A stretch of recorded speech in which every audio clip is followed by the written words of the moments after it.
Hazrat Umar one day asked the Sahabas while they were discussing that what would you ask Allah? What would you pray to Allah to fill this room with so that you could use that thing to spread the deen? So the Sahaba said, we would pray to Allah to let this room be filled up with gold so that we could use it in the spread of the deen. These Sahabas, they were not after money. They said so that we could use this wealth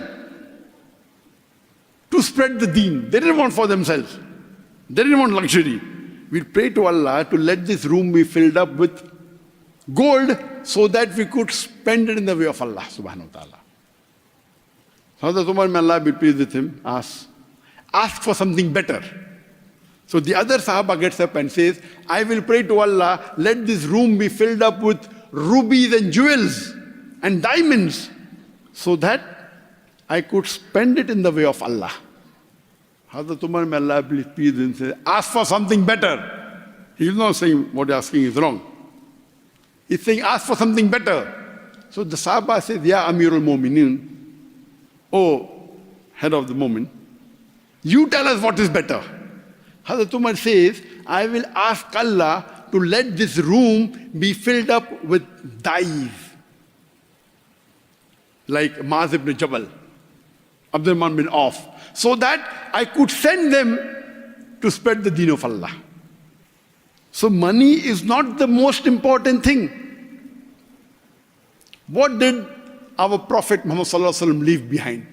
Did he leave behind money? When he died, what did he leave behind? He left behind Sahabas who were trained by him. And who spread the deen? The Sahabas. In the Hajjatul Wida, the farewell pilgrimage, when he gives the khutbah, there were 124,000 Sahabas. And he asked them, did I deliver the message to you? All of them said, yes, Beshak you did.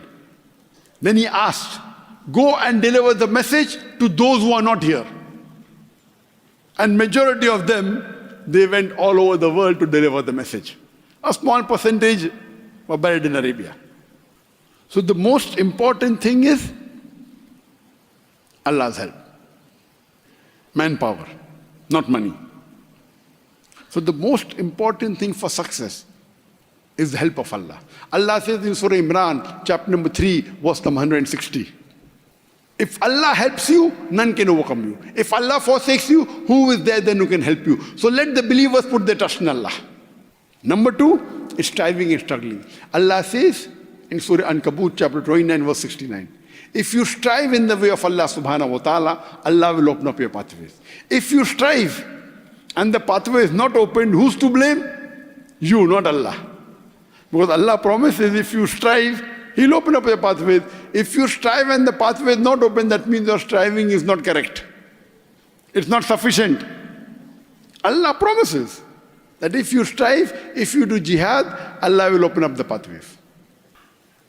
And the last, third important, is the technique. Allah says in Surah Nahl, chapter 16, verse 43, and Surah Anbiya, chapter number 21, verse number 7, Fas'alu ahli zikri in kuntum la ta'lamun. If you don't know, ask the person who is knowledgeable. Then third comes the technique. Amongst the most important thing, money is the least important. If there are 10 important things, I would put money as number 10. But most of the Muslim organizations, unfortunately, even today, they think money is the most important thing. It is not. Number 1 is Allah's help.